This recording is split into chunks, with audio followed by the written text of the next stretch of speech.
تو آج ہم بات کرنے والے ہیں رابرٹ گرین کی اس مشہور اور متنازع کتاب کی طاقت کے 48 قوانین۔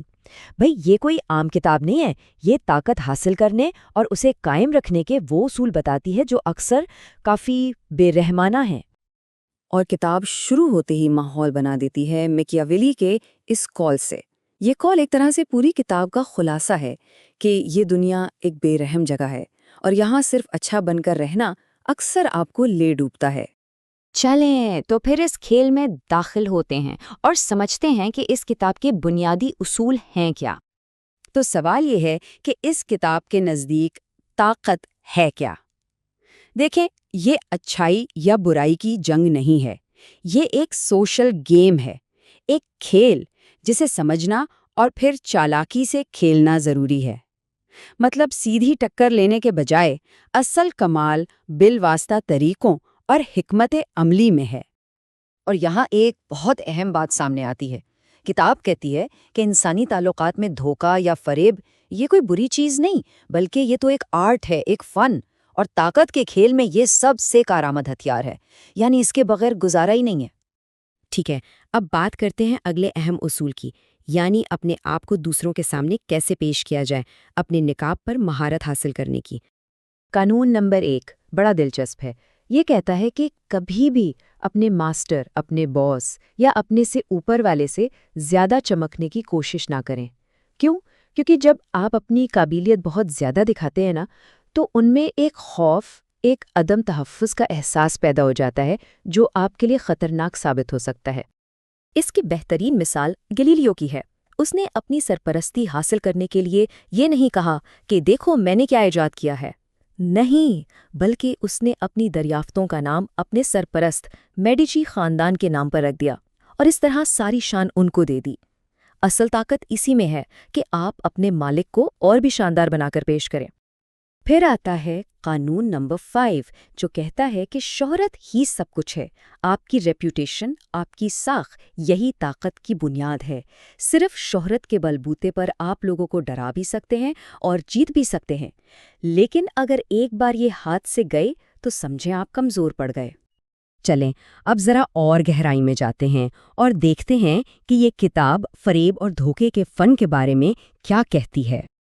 ایک بڑی زبردست حکمت عملی ہے منتخب ایمانداری کی۔ اس کا طریقہ کیا ہے؟ آپ بس ایک بار کوئی بہت ہی سچا اور ایماندار کام کریں۔ اس ایک کام سے سامنے والے کا گارڈ نیچے آ جائے گا، وہ آپ پر بھروسہ کرنے لگے گا، اور بس اس کے بعد آپ جو چاہیں، جیسے چاہیں اسے دھوکہ دے سکتے ہیں۔ اسی طرح قانون نمبر 3 کہتا ہے کہ اپنے ارادے چھپانے کا مطلب یہ نہیں کہ آپ ہر وقت خاموش اور پراسرار بنے رہیں، نہیں، بہترین طریقہ یہ ہے کہ آپ لوگوں کے سامنے ایک جعلی مقصد رکھ دیں، ایک چارہ ڈال دیں، لوگ اس پر توجہ دیں گے اور آپ کا اصل منصوبہ کسی کی نظر میں نہیں آئے گا، کیونکہ انسان کی فطرت ہے کہ وہ جو دیکھتا ہے اسی پر یقین کرتا ہے۔ دیکھیں، ایمانداری کے بارے میں اس کتاب کا نظریہ کافی تلخ ہے۔ یہ کہتی ہے کہ ایمانداری ایک کند اوزار کی طرح ہے جو کاٹنے سے زیادہ نقصان پہنچاتی ہے۔ آپ کی صاف گوئی لوگوں کو ناراض کر سکتی ہے، اور اس سے بھی بڑھ کر یہ آپ کو پریڈکٹیبل بنا دیتی ہے، یعنی لوگ آپ کے اگلے قدم کا اندازہ لگا سکتے ہیں، اور جب ایسا ہوتا ہے تو آپ سے وہ خوف اور عزت ختم ہو جاتی ہے جو طاقت کے لیے لازمی ہے۔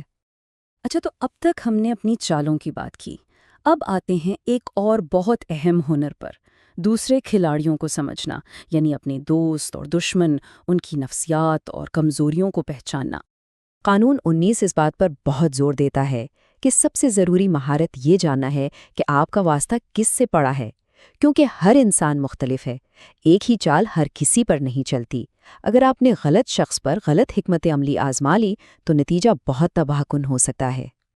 کتاب میں کچھ خطرناک قسم کے لوگوں کے بارے میں بتایا گیا ہے جنہیں ناراض کرنے سے بچنا چاہیے، جیسے کہ بہت زیادہ مغرور اور متکبر شخص، یا پھر کوئی انتہائی غیر محفوظ انسان۔ اسی طرح شک کرنے والے یا وہ لوگ جو سانپ کی طرح بدلہ لینے کے لیے انتظار کرتے ہیں، ان لوگوں سے پنگا لینا عمر بھر کی دشمنی مول لینے کے برابر ہے۔ اور پھر قانون 33 ایک قدم اور آگے جاتا ہے۔ وہ کہتا ہے کہ ہر انسان کی کوئی نہ کوئی دکھتی رگ ہوتی ہے، کوئی کمزوری، کوئی خوف یا کوئی خفیہ خواہش۔ بس آپ کو وہ دکھتی رگ تلاش کرنی ہے۔ ایک بار وہ آپ کے ہاتھ لگ گئی تو سمجھیں وہ شخص آپ کے قابو میں آ گیا۔ اور اب ہم پہنچے ہیں آخری حصے پر۔ یہ اس کتاب کا سب سے گہرا اور شاید سب سے اہم تصور ہے جو طاقت کی اصل حقیقت کو بیان کرتا ہے۔